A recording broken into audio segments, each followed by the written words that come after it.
देखिए, जो खबर आई है उसमें जिन सज्जन की हत्या हुई है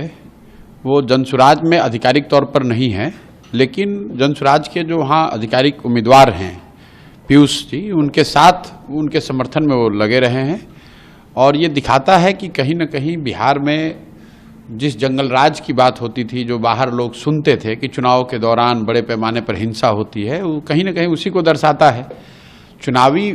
मतभेद होना, आरोप प्रत्यारोप लोकतंत्र का हिस्सा है, लेकिन किसी की हत्या हो जाना, वो आदमी सही है गलत है, उसने क्या किया नहीं किया, वो बहस का मुद्दा हो सकता है, लेकिन लोकतंत्र में हिंसा की जगह नहीं हो सकती। और किसी की हत्या हो जाना ये तो प्रशासन की और यहाँ पर जो लोग विधि व्यवस्था में लगे हुए उनकी जिम्मेवारी है, और ये सीधा सीधा उनका फेलियर है। मोकामा के लोगों से ही नहीं, पूरे बिहार के लोगों से ये इस घटना का हवाला देते हुए कहेंगे कि मैं जो जनसुराज हमेशा कहता है कि गलत के साथ रहिएगा तो गलत ही होगा। बाहुबली किसी जाति का हो, किसी समाज का हो, आपके गांव का हो, आपके विचारधारा का हो, जो गलत है वो गलत है।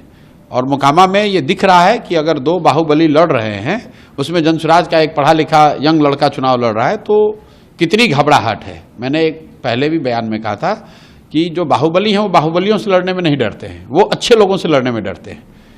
तो जनसुराज ने ये विकल्प जनता को दिया है, सिर्फ मोकामा में नहीं दिया है, बिहार के बहुतेरे ऐसे क्षेत्र में जहाँ यहाँ से बालू माफिया, शराब माफिया, बड़े नेताओं के बच्चे भ्रष्टाचारी लड़ रहे हैं, उनके सामने स्वच्छ लोगों का एक विकल्प दिया गया है। अब बिहार की जनता पर है